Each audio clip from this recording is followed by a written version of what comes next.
بەپێی ئاماری ئەو 6 مانگەی ڕابردوو کە لە بەردەست ئێمەدایە بەداخەوە جارێکی تر پێشەرکاری بەرامبەر بە ڕۆژنامەنووسان بەراورد بە 6 مانگی دووەمی ساڵی ڕابردوو زیاتر بووە. راپۆرتی 6 مانگی یەکەمی ئەم ساڵ کە بەم شێوەی خوارەوە بووە. دەستگیرکردن دوو ڕۆژنامەنووس، سکالا لەسەر ڕۆژنامەنووسان دوو ڕۆژنامەنووسە بووە، ڕێگانەدان بە ڕووماڵ و زیاکاری لە نێوان کەناڵەکان 8 کێسە بەرامبەر بە 29 ڕۆژنامەنووس کراوە و ڕێگەیان لێ ژیراوە و ڕووماڵ بکەن.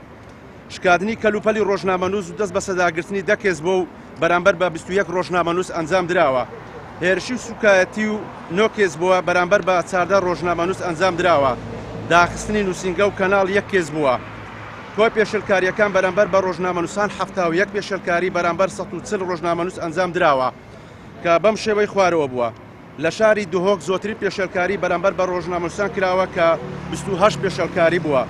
شاری هەولێر بە دووەمین شار دێت کە پێشەلکاری بەرامبەر بە ڕۆژنامەنووسان کراوە کە 27 پێشەلکاری بووە. شاری هەڵەبجە 5 پێشەلکاری بووە. شاری سلێمانی 11 پێشەلکاری بووە. بەداخەوە پەرلەمانی کوردستان بە یەکەمین دەستگای باڵا دێت لە جیاکاری و پێشەلکاری بەرامبەر بە ڕۆژنامەنووسان.